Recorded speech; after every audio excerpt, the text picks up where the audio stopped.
This factory initially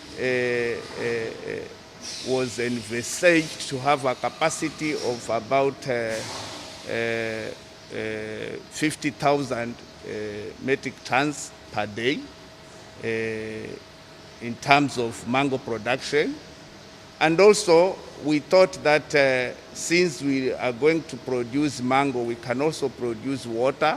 We can also produce pineapple juice.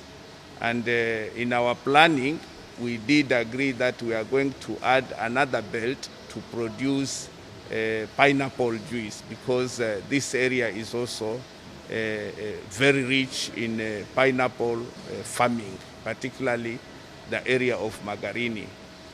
This factory alone is going to employ about 100 people, and we did agree as an institution that the first call of the people to be employed are going to come from this district. We are inspecting it in view of having it start production officially.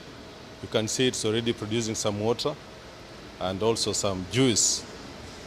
And we think that, like the chairman has said, this one will be a game changer for Tana River and of course the greater coast region, because farmers will have a place to deliver their fruit, the mango fruit, pineapple fruit, and also the local community will have clean drinking water.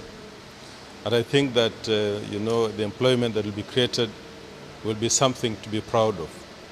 So as a director of CDA, of course, representing government, and also as the chairman of the Regional Development Coordination Committee, I think that this is something we are proud of, and we want to see this factory take off to fulfill the President's agenda of the Big Four.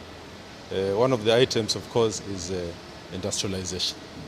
And industrialization begins like this.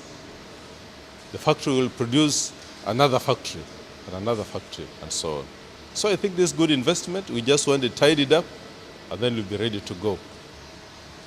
We have this factory now ready. Ready in the sense that we have the mango processing line ready. We have also the additional water line ready. And with these two production lines working simultaneously, definitely we are going to generate some very adequate revenue for the institution. Nevertheless, we found that there is still some additional lines which we can incorporate as we decide to expand this factory. And we have agreed as a board in our last meeting that we have to introduce a pineapple processing line which will complement the mango processing plant. And this is going to at least allow our farmers market, instead of traveling or taking their produce very far, we can easily bring our produce to a nearby market, which is the factory here. We also know this area is very arid, and the need for water, especially clean water, is so enormous. And that's why in our production line, we introduced a clean water production, which will certainly confirm to the committee here that we have a very clean water which is produced by our factory.